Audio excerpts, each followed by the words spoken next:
Programang ito ay rated SPG, striktong patnubay at gabay ng magulang ang kailangan.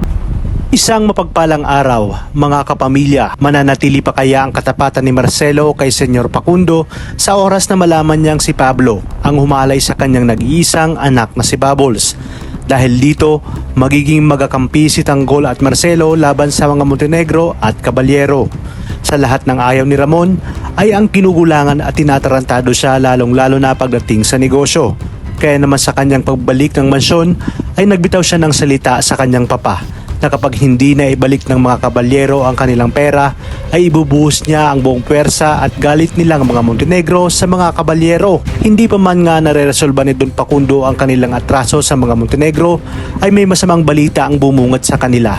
Dala ang kapulisan tungkol sa kanilang apong si Pablo Caballero. Natagpo ang kasi itong patay 10 ng kanyang mga kasamahan kasama si Ruben sa parking lot ng kanilang kasino. At hindi pa nga nakikilala ang may gawa nito dahil nakatakip ng muka ang sospek.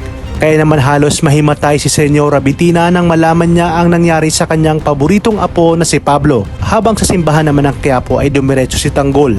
Napatanong siya kung bakit hinayaan ng poong Nazareno na makagawa siya ng masama sa kabila ng kagustuhan niya ngang magbago. Kaya naman sa pagkakataong ito ay haharapin niya na kung ano ang tunay niyang kapalaran. Sakto rin na nag-cruise muli ang kanilang mga landas ni Marcelo.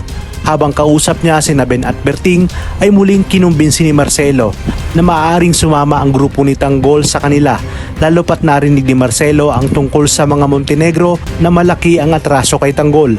Alam nating malaki rin ang atraso ng mga Montenegro kay Marcelo.